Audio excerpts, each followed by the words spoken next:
Kahit kailan hindi ka magiging masaya. Aminin mo man o hindi, pag nahanap mo na yung gusto mo sa isang partner, maniwala ka, may hahanapin ka pang iba. Gusto mo ng mayaman, pero wala namang time sa'yo. Gusto mo ng may time, pero umaasa lang sa kinikita mo. Gusto mo ng loyal, pero nakakasakal. Gusto mo ng romantic, pero pagkatagal-tagal, di na nakakakilig. Gusto mo yung sinusunod ka palagi, pero nakakawala ng challenge. At madalas, nakakaboring. Palaging may pero ang lahat ng bagay. Real talk lang, mas gusto mong makuha ang mga bagay na wala ka. Parang sa cellphone, gusto mo dati iPhone 15, pero pagkatagal-tagal, nakasawa na din. Lalo na nung dumating na yung iPhone 16. Hindi happiness ang goal ng isang relasyon. Inuulit ko, hindi happiness ang goal ng isang relasyon. Kundi ang tunay na goal ay makahanap ng isang taong willing magstay sa'yo kahit na ano pa ang pagdaanan ninyo. Maging boring man ang relasyon ninyo hanggang pagtanda ninyo. Sa tingin mo ba, ang mga mag-asawang matatanda na hanggang ngayon magkasama pa, hindi nila napagdaanan lahat ng yun? Pero sa kabila ng lahat, pinili pa rin nilang magstay sa isa't isa.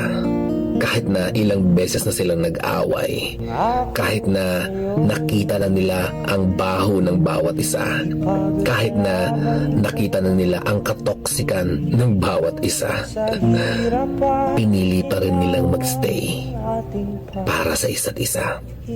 Napakalaking kasinungalingan yung paniniwalang ang tunay na pag-ibig ay dapat laging masaya, romantic at nakakakilig. Pero ang totoo, yung tunay na pag-ibig, minsan mararamdaman mo yun when you share the silence. Yung siya nagaganchilyo habang ikaw nagbabasa ng dyaryo. Hindi kayo nag-uusap, you're just sharing the silence. Yung katahimikan na yun, that is love right there.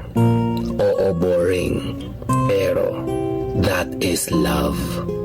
Minsan, ang tunay na pag-ibig, mararamdaman mo din yun na sa mga moment na kahit pagod ka na galing sa trabaho at gusto mong humiga, kailangan mong tumayo para lang buksan yung garapon na mahigpit ang pagkakasara dahil hindi niya kayang buksan yun ng mag-isa.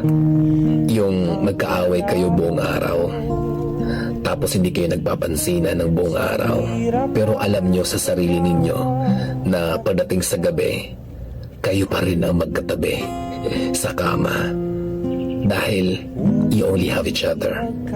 Kung naghihintay ka ng perfect na relasyon, yung palaging masaya, maniwala ka sa akin, forever kang maghihintay. Wala kang makikitang ganun. Pero kung gusto mo ng totoong relasyon at willing kayong i-embrace ang flaws ng bawat isa, kailangan baguhin mo ang mindset mo at ang definition mo sa isang relasyon. Saka ka magdesisyon. Inuulit ko, hindi happiness ang goal ng isang relasyon. Ang relasyon ay partnership. Kaya nga mag-partner ang tawag sa inyo. Kasi you complement each other. Kung ano ang wala sa kanya, pupunuan mo. At ganon din siya sa'yo. Kaya mag-partner kayo. Pangako sa'yo, ipaglalaban ko sa hirap at ginawang ating pag-ibig.